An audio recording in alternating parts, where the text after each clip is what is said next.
জোড়াতেই বিক্রি হবে। কি বললাম বুঝতে পারলি? যেটা আমি জোড়ায় কিনি সেটা জোড়াতেই বিক্রি হবে। কি বললাম বুঝতে পারলে? তুই একটা বাদ দিবা, না হলে আমি 18টা হিসাব করে দিচ্ছি। আমিও তো মানে বলি না লোককে, সেটা তোমার ইচ্ছা। 18টা দেবো, তাহলে সেটা বলে দেওয়া যা। 80 টাকা 6 টাকা। হ্যাঁ, 486 টাকা। কি বললাম বুঝতে পারলে?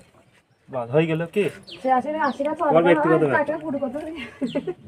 মাল ধরো ছোট বড় আছে, একটা সবাইকে বাদ দিতে হয়। তো তুমি দুটো বাদ দিয়ে দিলে। আবার সে বাদের কথা বলে, আমি কিনে নিলাম মাল দুটো হাফ দামে, তোমার বাদটা কোথায় দিলে?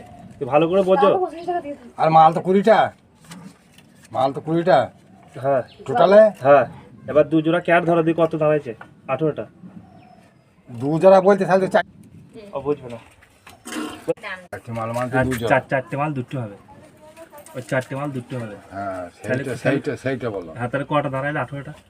হুম, 18টা দাঁড়াইলো তো? সেইটা বলো। হ্যাঁ, এবার 18টা তুমি দাম দিচ্ছে। নতুন বন্ধুরা পালাচ্ছে, তো বন্ধুরা দেখতে পারলেন ও পালিয়ে যাচ্ছে। এখন যদি দেখতে চান পরে মিনি ব্লগ